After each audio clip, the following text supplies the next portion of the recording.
So over to you, Sudhir sir. Well, morning once again, and I think I'll continue from where I left. So what I tried to do in my opening remarks was just to set the context, open up the idea of the advent the technology has had in our classroom. I am sure each one of you has already started experiencing this happening inside the classrooms. Parents have started talking about it, teachers have started talking about it, children obviously are much, much ahead of us. Yeah? Well, before I do this, let me quickly have a show of hands from all the audiences, which can also give a context to our panelists here. How many of you started using an AI tool like ChatGPT? Okay. How many of you have started making your teachers start using ChatGPT? How many of you have experienced your students using ChatGPT? Okay. Did you see some change that happened in the 3 questions? What was that? The students, I think, more apprehensive. From the first question to the third question, the number of hands kept on increasing. Yeah? And that's exactly what is the change that's happening in our classroom. And that is the reason I was talking about those cheaters. Whatever question, at best of the most complicated question that the teacher can think of today, a student has a tool available at the fingertips to get you the answer, to get you the case studies, to get you the analysis, to get you a perspective, to get you anything that you want on that particular platform. Yeah? And that's the Gen Z that we're talking about. That's the generation that apparently my school principal or any principals there would have never imagined 10 years ago that this is something which is going to happen. Yeah? So, ma'am, I'm going to start with you. How challenging it is to deal with this Gen Z who is probably 10 steps ahead of us, not even 1 step. Maybe the kind of question that we can probably think of, they already know how and where to address that question. So as a school leader, as a leader who's heading a group of teachers, maybe 40, 50, 100, whatever that number is, how challenging it is, and then I'll come to the other panelists to answer how to address that. Good morning, everybody. Good morning to everybody here. So these are the first question comes to me, so it's challenging for me also. But yes, it is a very challenging generation which we are dealing with. A little complex, obviously, because they're far ahead what we are then and now. They are more prepared sometimes than us. They know the answers. And, asking your teachers to match them up can be challenging, because I would point out at one thing, our B.Ed courses still do not have anything to answer that. And the CBSE says the teacher has to be a B.Ed if to be employed in the school.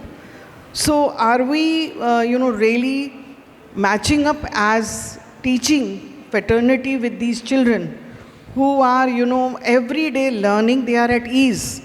A 1-year-old, 2-year-old can operate a phone better than you.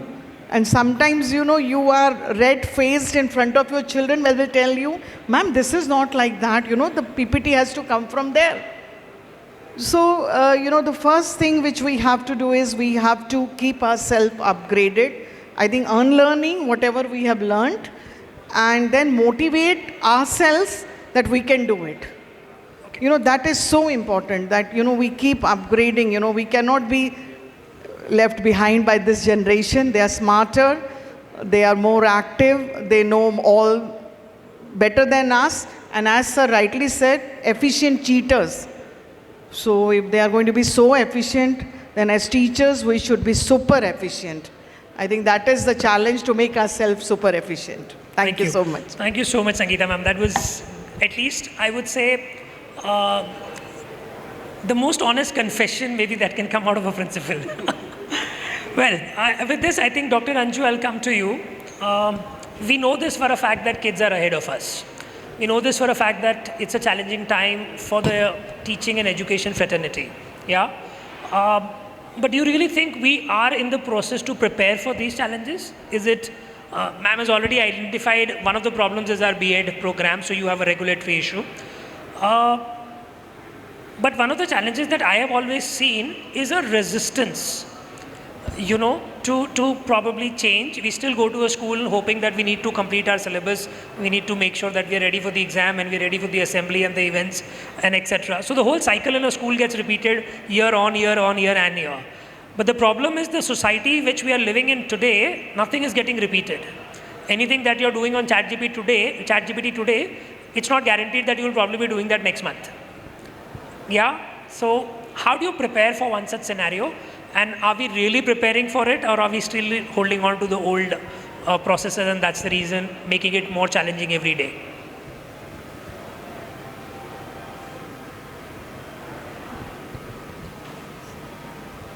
It's on.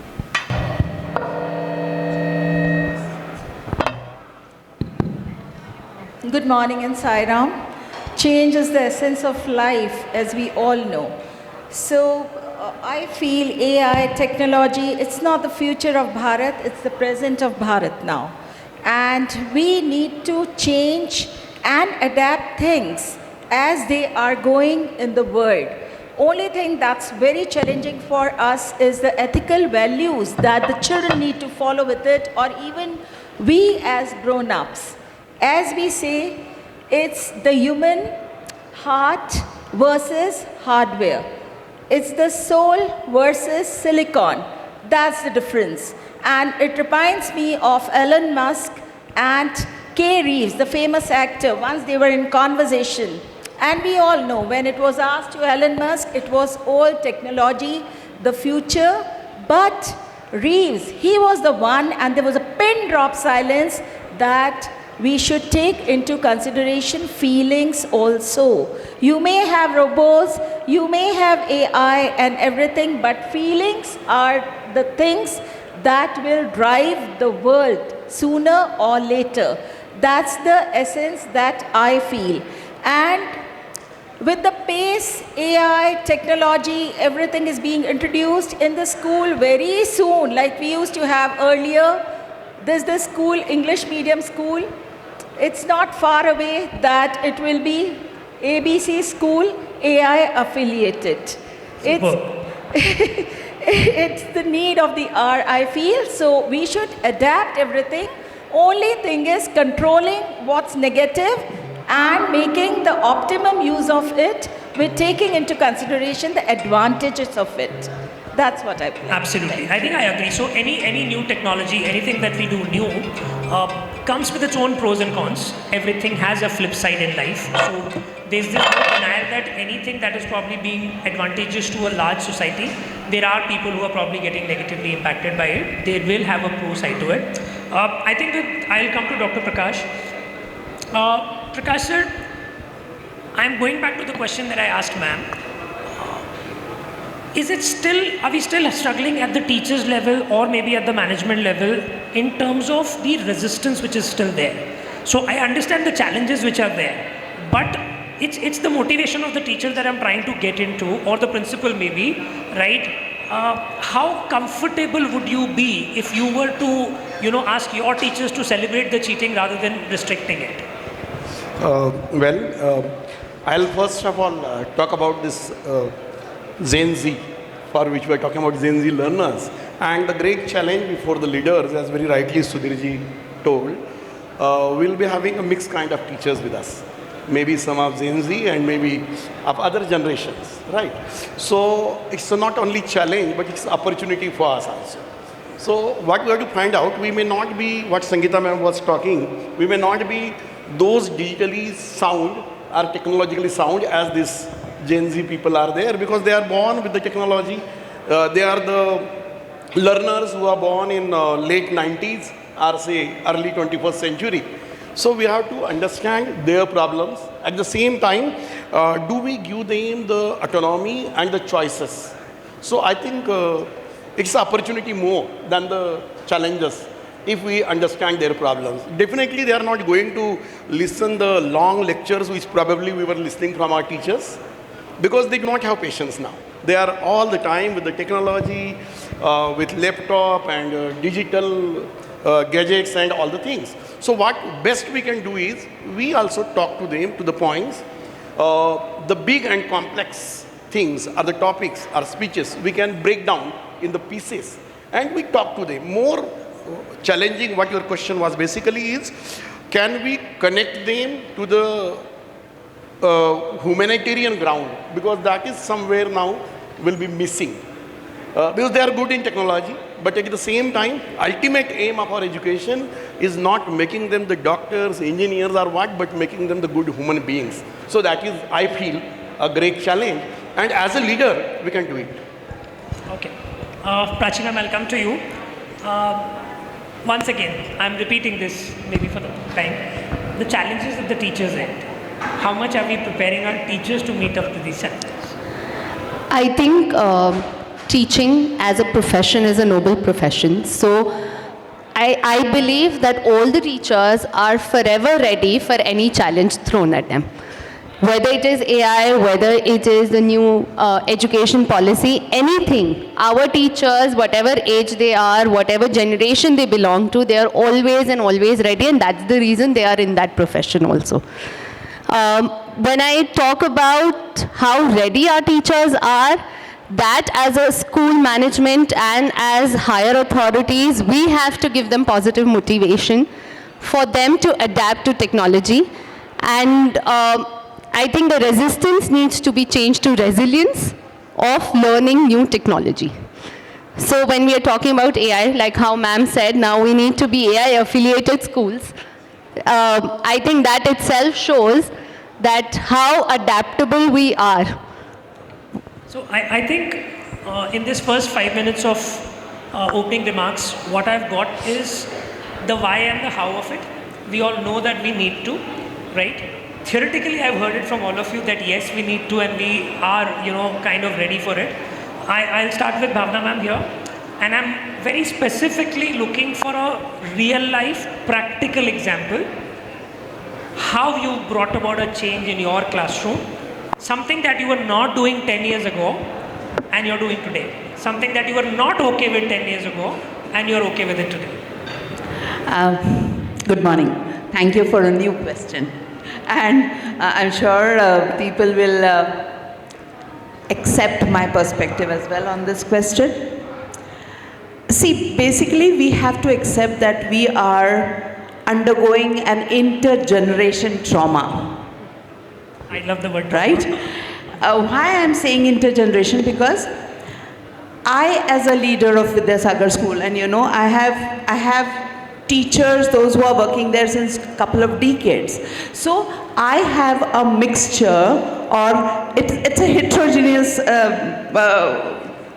team for me, right? Some are boomers, some are Gen X, some are millennials, and their probability of Gen Z coming in is very, very strong. Now, my question about this is, first thing, I have accepted that Gen Z is what it is. I have accepted that my teachers need to address the Gen Zs of today. So first thing is, I have ensured that everybody accepts that they lack. Because, I'm sorry if I'm weaning out from the topic, but today, Gen Z, this lot is got a lot of potential, lot of talent. They are full of energy. They have, it's abundance of knowledge at their exposure. But it is at the cost of patience. It is at the cost of temperament. It is at the cost of loyalty, sense of loyalty and discipline. So what my teachers have done is to see that whatever they lack, how do we bring in the curriculum? How? Yes. I want to know how. I'm That's coming important. to that. I'm coming to that. Now, as far as discipline is concerned, everybody's facing that problem. But I cannot just give them lectures or be this, be that. Be. So we have started using small reels. We have started making small reels to ensure that they are taught about. For example, if I have to teach them, I'm talking of class 4, 5 students, if I have to teach them about the road awareness, safety awareness. So we are trying to give them tools, we are trying to make reels or videos on what will happen if you are not walking safely on the zebra line. What would happen if, so when they see, because these children believe in multimedia, right? When they see, probably they will realize. When they experience it, they will realize and learn. And that goes into the subconscious, if I'm not wrong. Because once they understand the problem, they are able to execute it further. So discipline is what I have started using it. I'm not saying it has given me great results, but I believe in not giving up, and better late than never. So this is what we have experienced, and I can say that the result is 30% to start with. Yes. I love the quantification. Well, Sangeeta ma'am, I'll come back to you. And if we can have some examples. So, I mean, you know, we all as educators know that technology has its challenge on the ethical grounds. We know that ethically we will always be in a dilemma whether what the children are doing is right, wrong, whatever. But having said that, we really don't have a choice. I mean, even if we were to tell the children don't do it, they are going to do it, right? My teachers told me 1,000 things, don't do it, I did it. Doesn't matter, right? So that's something which we have to accept, and I'm sure each one of us has already done that. A few elements where do you think this AI intervention or this technology intervention has really made an impact on the teaching learning outcomes? See, one thing which has happened is, if we are talking of interactive classrooms, definitely the technology has entered into that, you know. The classrooms are not one-sided now.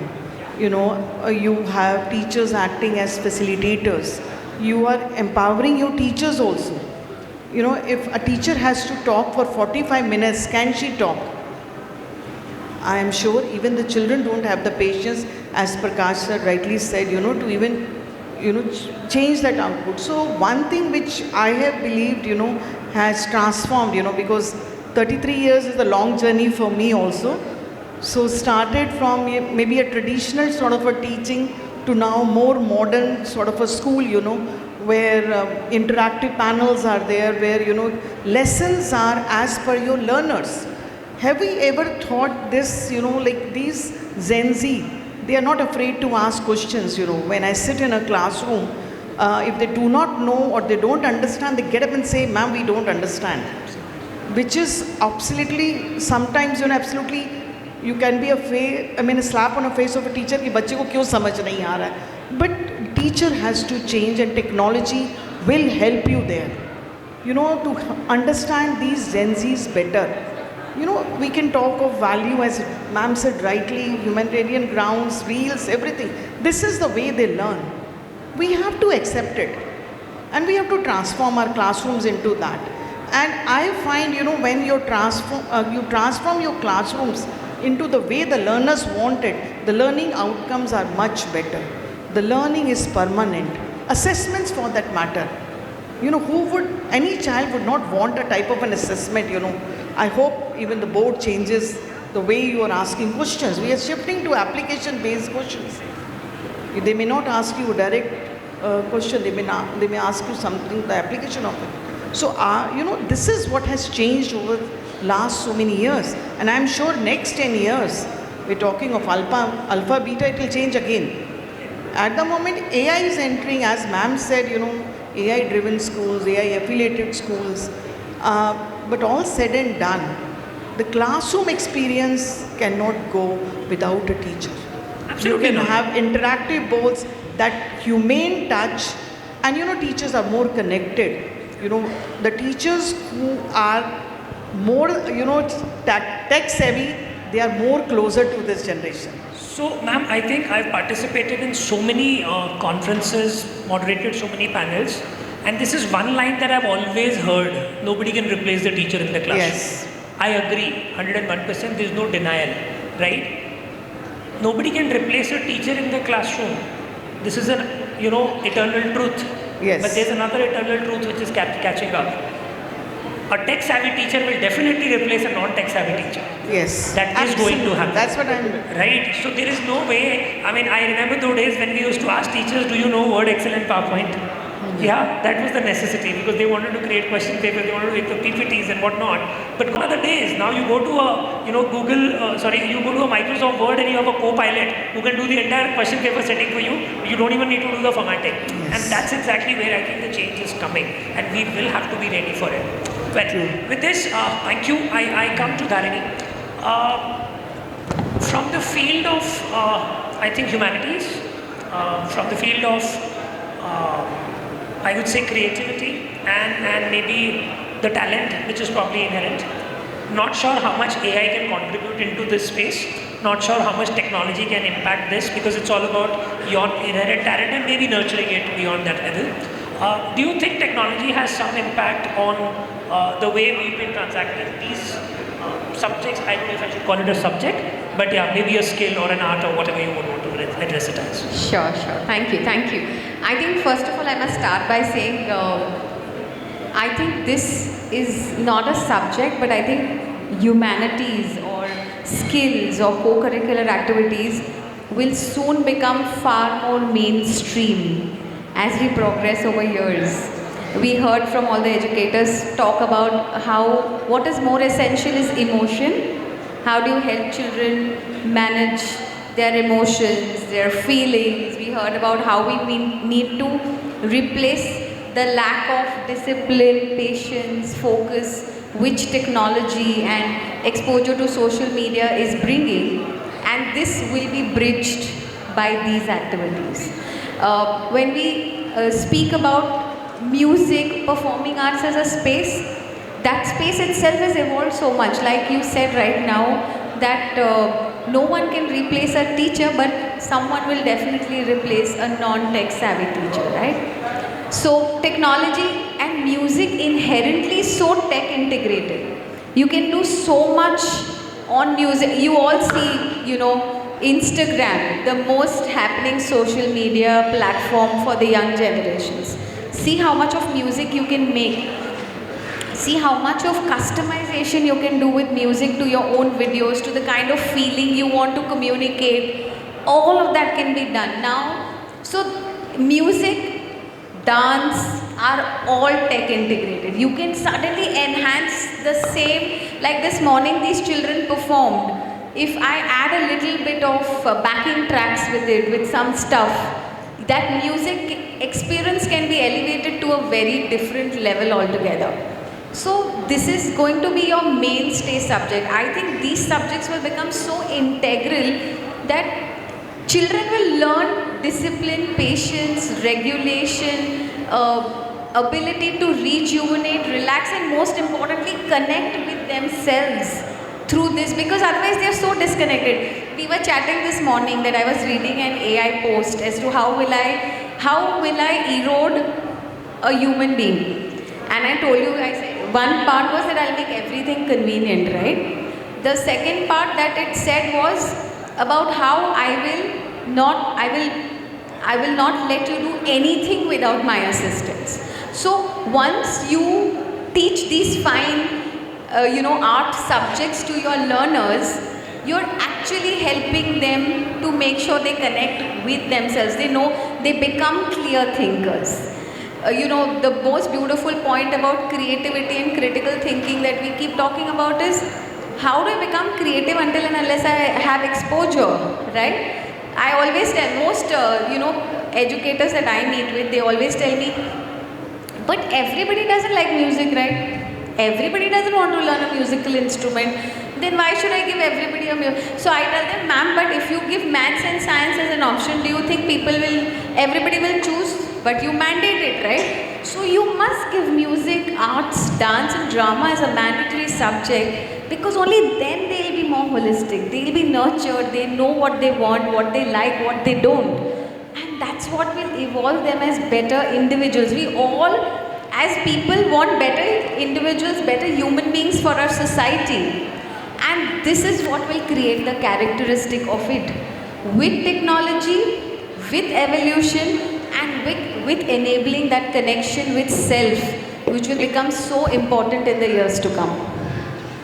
So I think one thing is very clearly there with us, that tech is here, tech is adopted. It is definitely making ripple impact and changing things the way we transact. But at the same time, it's the human touch, it's the emotional aspect, it's the empathetic behavior, I think, among the children, and the whole idea of the coexistence and the societal norms is what is probably the bigger responsibility of a school. Yeah. So, Prachi ma'am, I'm going to come to you with this particular question here. In this era where, you know, as far as I am concerned as an educationist, I believe students no longer need teachers. It's only because of the necessity of coming to a school that they're coming to.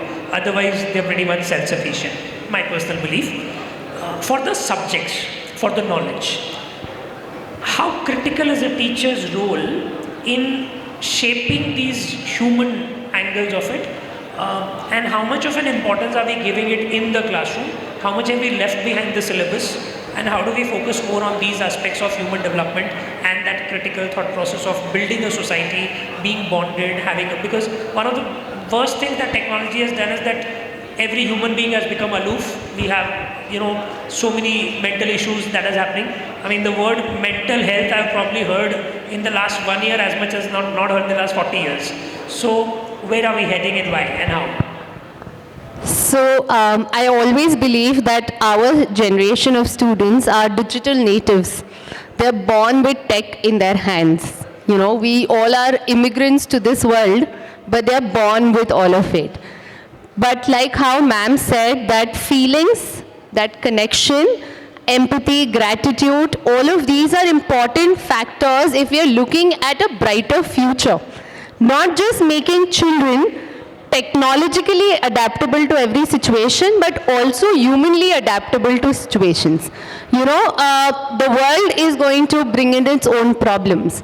We are not here to create how they're creating dark factories in China. We're not here to create dark classrooms for children. We're there to give them brighter light. We're there to give them a better future, and that is where the role of the teachers come into play. Teachers are the most pivotal, the catalyst for children to become better leaders and better thinkers. And also, like how you said, better cheaters. You know, when we're talking about prompt engineering, which is the new term that has come up, how are we actually able to tell them to think critically, to think creatively, and making music, art and all as core subjects is what is the role of the teacher now. Super. Bhavna ma'am, same question to you. How do you think teacher can play a role in the socio-economic, emotional development of a child and making him realize the importance of these elements in a world which is so overwhelming by technology? Like ma'am said, teacher plays a pivotal role in the life of a student. Now, it may be both ways, right? What I feel is, first of all, the teacher needs to develop a bond with the child. The bond that we so-called millionaires do. If that bond has to be created, the first thing is a teacher will have to accept what that student wants. The student wants self-directed learning. So ensure that the handhold is done when the child is, say I'm just taking an example of a student who wants to do things on his own, doesn't want any help. So fine, give that space. He wants himself to be evaluated the way he wishes. He wants proper feedback. He doesn't want collaboration. He wants independence. Aajkal ke bachche, they don't want anybody. They think and feel that they are capable of doing. Give space to them. I think it is not possible with 40 children in class. I can understand that. But one-to-one bonding, creating bonding with students is easy and not impossible. It may be difficult, but if you give them that leverage, if you give them that exposure, give them that liberty of taking things with a constraint of ensuring that he's not going haywire, I think our job will be done. Super. Prakash sir, over to you. Now, I understand that we have to give freedom. I understand that that's what they're looking for, and there's no way we can stop it. But there is a need to stop it somewhere. There has to be a line drawn. how do you do that in today's world where discipline is the most challenging aspect of managing a child? Okay, thank you. But before that, I'll talk first what we were talking about earlier. And very rightly, ma'am told about social emotional learning. So to my understanding, first of all, are we able to develop understanding among them? Do they know their strength? What is the strength they have? What weakness they have? That is a SWOT analysis generally we call strength, weakness, opportunity and threat. But at the same time, emotions are very, very important.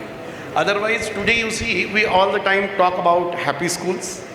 Okay? But do we have that kind of conducive learning atmosphere in the school? Do we, the leaders, are happy in the schools? Are our teachers are happy in the school? And if so, yes, answer is yes. I think automatically that is going to be the happy school. In the morning, you were talking about NEP 2020, National Education Policy. Even National Education Policy talks about, do we give enough freedom to the children so that they collaborate, they understand not only the peers, but society at a large, their mentors, and then ma'am was talking about music, right? So we talk about art integration in education. So what exactly it is, because we should not be stick only in this 21st century to the marks and grades. Already we have moved away, and now I think even parents are understanding our problems. So that's not a problem. But at the same time, for this Gen Z, building relationship is very, very important. So what kind of relationship they have, a positive kind of relationship with the peers, with the teachers, and with everybody who comes in the contact. I get surprised when the 7th class student asks, sir, I am in a stress. What kind of stress the child has, I don't understand. He need not to pay the fees, he need not to earn the money, but he is in the stress. So we have to find out how we can teach them, yes, stress will be there. It's not that stress will not be there, but how to manage the stress and it not go to the anxiety and other kind of things what is happening in quota. So to my understanding, we have to teach them, and for the same purpose, we as the educators, we as the leaders, we as the mentors, how to understand the ways what was working at our time when we were the student. As you were saying, we were not speaking before our teachers, but now the children, Sangeeta ma'am was talking, they say that we don't understand. So we should accept it. Yes, what they are saying. So for that purpose, teacher will be required to do the unlearning, learning and relearning. That is very, very important to my understanding. And now, you know, all the education boards and all the people are trying to give them more opportunities. As already National Testing Agency has started with 2 exams in the year for JEE, which were not at our time, but now they have the chance. Now they are talking about board exams also twice in a year. Why? Because anyhow we want to understand these children because of technology. Somewhere they are missing the emotions, and we give them ample time, opportunity and flexibility. True. I think NEP has given us a lot of flexibility. That's something which is a fabulous document. I'm sure it will take a long time for us to actually bring it alive and do justice to it. But yes, it's definitely a great roadmap that helps you out draw. Anju ma'am, I'll come to you with a similar question with your closing remarks on this. Emotional well-being of a child, I think in this technology world is something which has really become a challenge.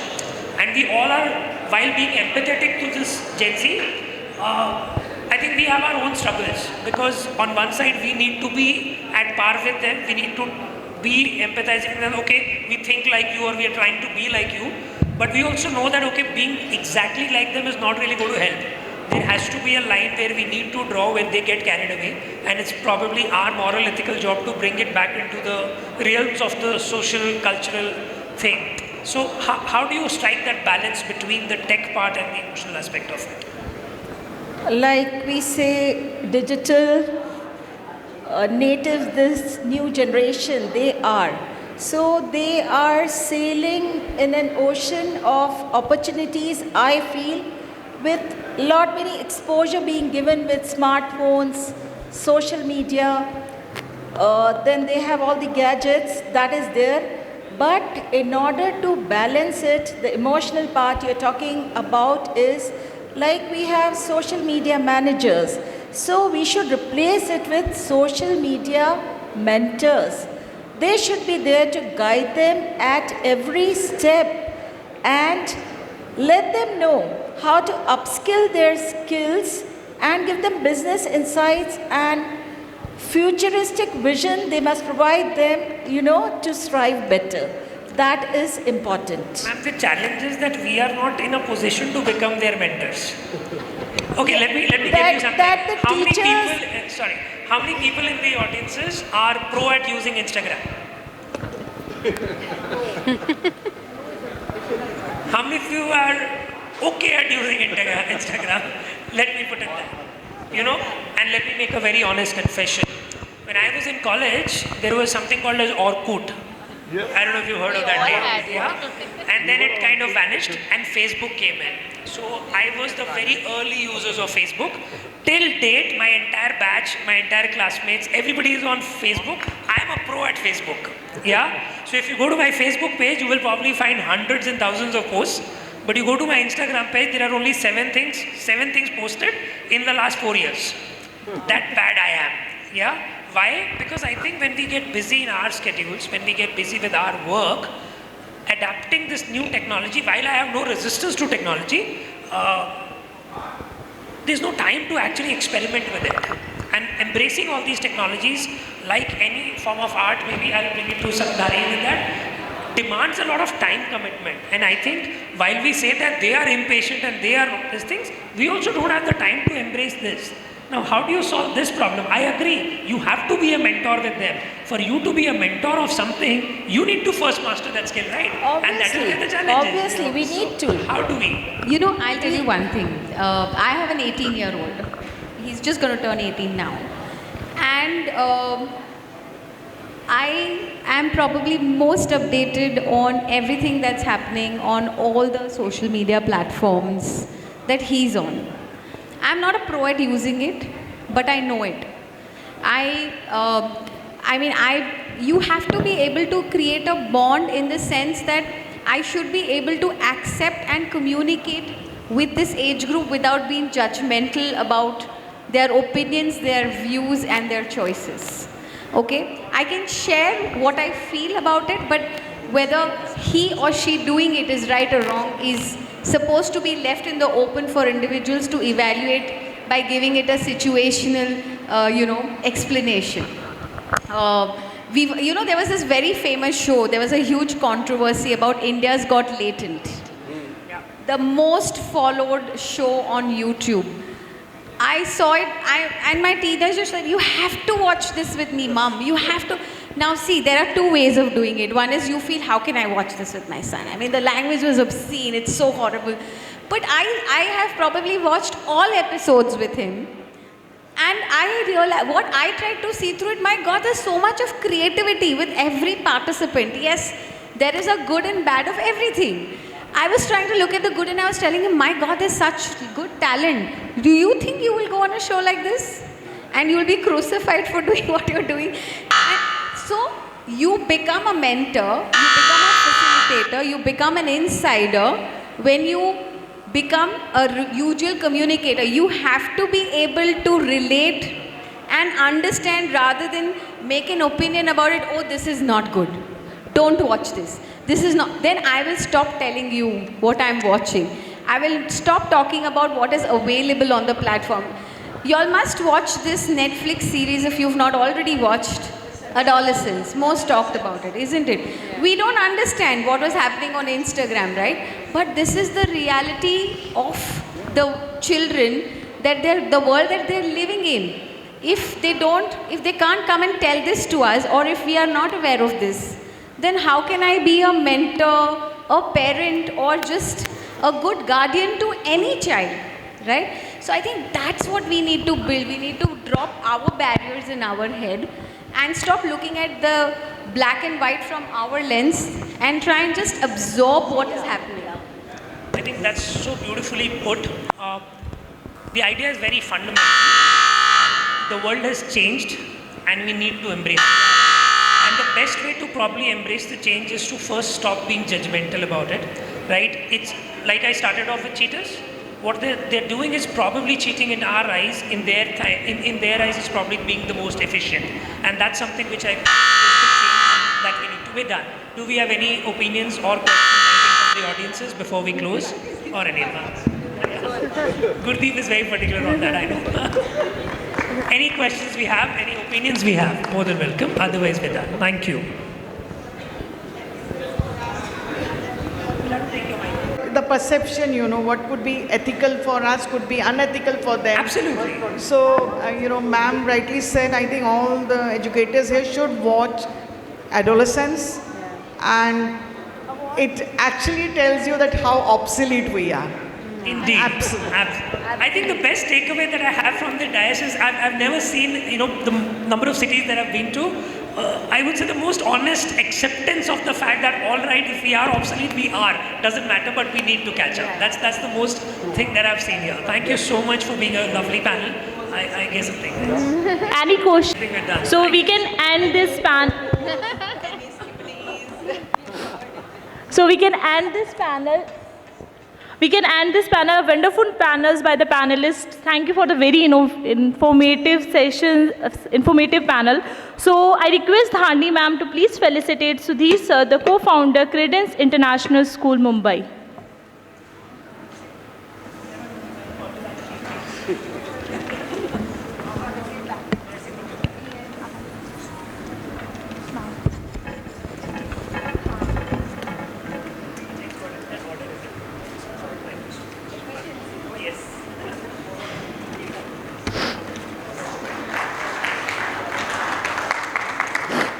I request ma'am to please felicitate Sangeeta ma'am, the principal, the Millennium School, Indore.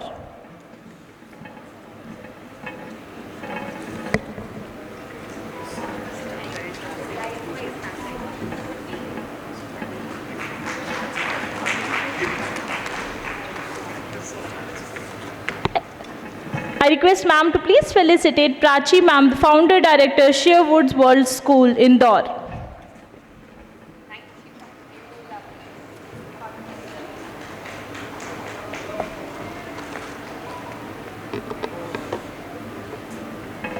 Now request ma'am please felicitate Anju ma'am, the principal, Shri Satya Sai Vihar, Indore.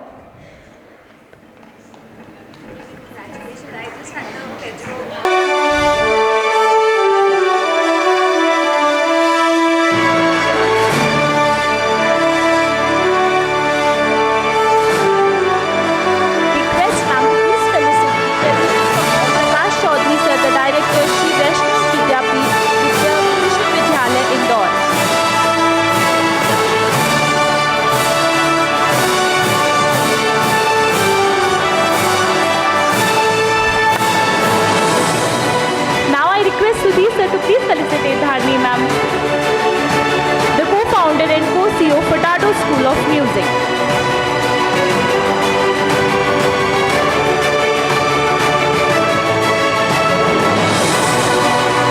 I request Dhani ma'am to please felicitate Bhavna Pujari ma'am, Principal Vidyasagar School, Indore.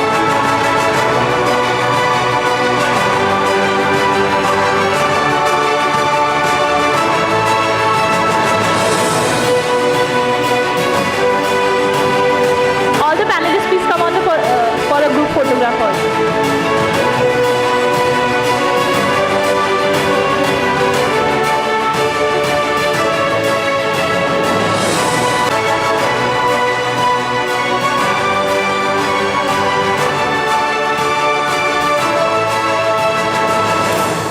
So next in line we have